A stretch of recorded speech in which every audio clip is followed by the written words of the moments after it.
Welcome students, parents. We the teachers are just as shocked by this new way of life as you are. We're just learning to embrace it. There will be challenges, but we know the teachers, the students, families, if we keep that open line of communication between each other throughout this time, we're going to be all right. As you, the student, and your child begin learning from home, please understand that you're probably going to see different lessons from different teachers. Most things will be familiar to you, but eventually you'll be asked to try some new things. The absolute most important thing to remember is that teachers are here for you. I like to say we are on call. Do not hesitate to schedule a video chat session with us or a phone call. No one has this thing completely figured out. The key words are flexibility, communication, and effort. Students, effort. This video is primarily for middle school students and high school students as we learn how to create our own schedules in this new flexible distance learning. Homeschool? I don't know. In terms of distance learning from home, the most important factors are knowing yourself and creating and sticking to a schedule or routine that's effective for you. Today I'd like to quickly show you how to make a weekly schedule for yourself alongside your child. But before we begin, you have to understand that everyone's schedule is really going to look different. We, the teachers, we understand that students may have other responsibilities, helping around the house and things like that. I know that your time in school is going to have to be a little flexible. When high schoolers or middle schoolers are on campus, at minimum, they're spending 3+ hours a week in an individual subject like math, science, history, or social studies. Those are the core subjects. That number varies from elementary to high school. For all intensive purposes, I'm going to use the 3 hours per subject as my rule for planning my schedule as a student. After the first week, you'll quickly realize that some distance learning subjects, they may require a little more time, while some may require significantly less time. Before starting your schedule, though, there are a few questions that you have to ask yourself. What classes are most difficult for you or your child? Would it be wise to schedule these difficult classes on the same day? How long do you want to work on one class each day? What's you or your child's attention span or your stamina? Do you want to knock out an entire subject each day and then work on elective courses, or do you want to work on 2 core subjects each day and a couple electives, or do you want to spread out the subjects over the course of a week, sort of like elementary is likely going to do? But obviously these are personal preferences, and they depend on the grade level. So after you answer these questions, you're going to need to figure out, what are my non-negotiables in my weekly calendar? These are time slots in the week that are less flexible. So some teachers, they may offer live video conferences. These are sessions throughout the week where you're with your classmates in a video chat room going over a lesson live. These are times to join that chat session on your phone or your computer with the teacher and your classmates. The student will likely just click a link that's provided in their Google Classroom or from their campus's Launchpad. But most teachers will gracefully offer multiple repeats of the same lesson. For example, I offer them Tuesdays and Thursdays. On each day, they're at 9 to 10 a.m. or 1 to 2 p.m. They're all the same. You just pick one that fits your schedule, because I know you have in secondary and high school and middle school, you have other teachers and their work that you're doing too, and they may also be having conferences. So give you some options to choose from. These are all the exact same lessons, and you may also have to meet with a homeroom teacher each week. I know on our campus we have teachers who are dedicated to check in one-on-one each week with students that are on their homeroom list, checking and seeing how are you doing, how can I help, how can I support you. But just make sure these chat sessions, they should be pretty clearly posted from each teacher. They should make the calendar first before you start filling in when you're going to be doing your kind of individual, your solo work.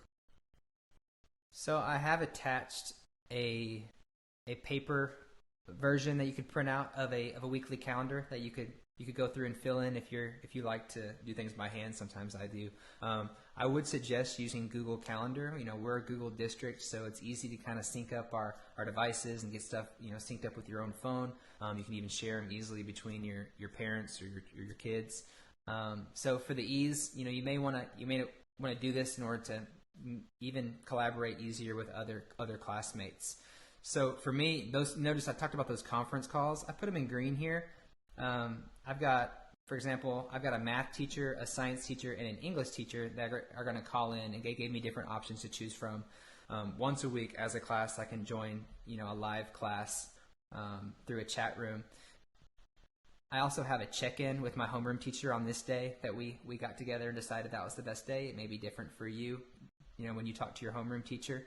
But I counted these conference calls as one of my 3 hours. And like I said, I like to try to stick around 3 hours per subject throughout the week. So I'm going to do 2 hours of math on Monday, and then I like to start with math. I'm a math science guy. And then hopefully that'll help me figure out what questions I need to ask when I'm in my conference for the next day. And together that adds up to 3 hours. And I kind of fit some electives throughout here as a high school where I have my core and then I also have my electives.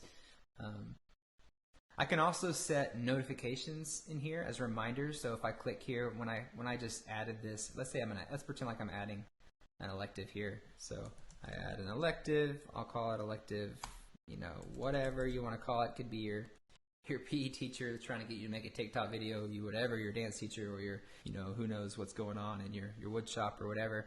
But they're going to post some stuff for you guys. We're going to provide every learning opportunity available for you guys to access in your classes that you chose to be a part of throughout the year. So I could do that. I could also add guests here and add friends and say, hey, you know what? Why don't we work on this together? Here's a reminder from my buddy who's also got a calendar. And then I could also add a notification here to say, hey, I need to remind myself that this class is starting so I don't flood over from my previous class to keep me kind of scheduled and regimented. Like I said, these options are going to vary. So you may like this schedule where you're knocking out, maybe 1 or 2 subjects a day. That's how I personally liked it. You may like it where you're more like the elementary side. So if I go to the next week here, where I'm going to do like an hour of math every day, an hour of science, an hour of reading, an hour of social studies, and then I'll fit in my conference times, or I actually probably would put my conference times in first, move those where they go first, and then move everything else around those. So lots of options in terms of you, but remember, the most important thing is that, we're trying this thing out. We're participating, we're putting forth the effort, and I think that teachers are going to be extremely understanding if they can see that the students are putting in effort.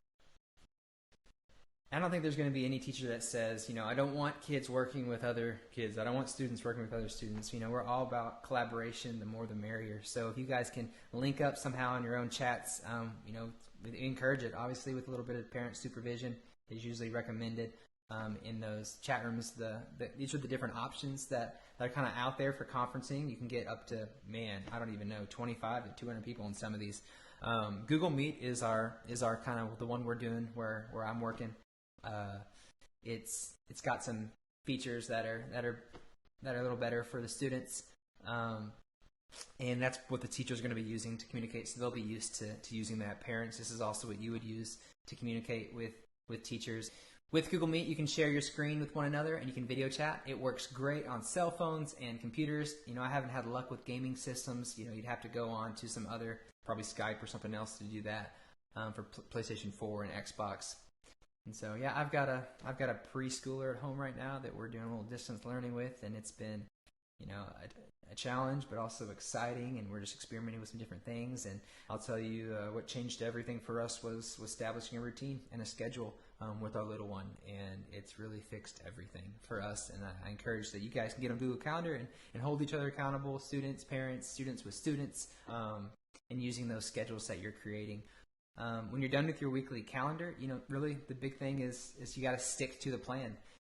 Make notes about which classes needed more or less time so you can adjust the next week's schedule. And really, the schedule's the backbone of education. Students are mimicking colleges and universities across the country right now and how they've been doing it and are now all doing it that way.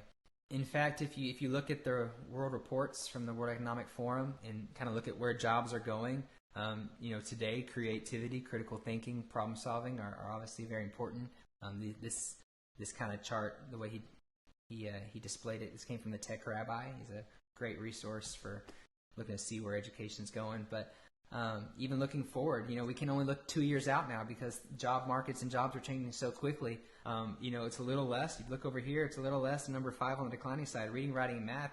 While those are important, they are declining. And we see, technology skills, and we see emotional intelligence. That means understanding yourself, being able to reason and problem solve on your own, setting your own schedules and being responsible. Those are kind of taking over. And this is a great opportunity right now to develop those ownership skills, social skills, those metacognition skills, being able to understand your own capabilities and yourself.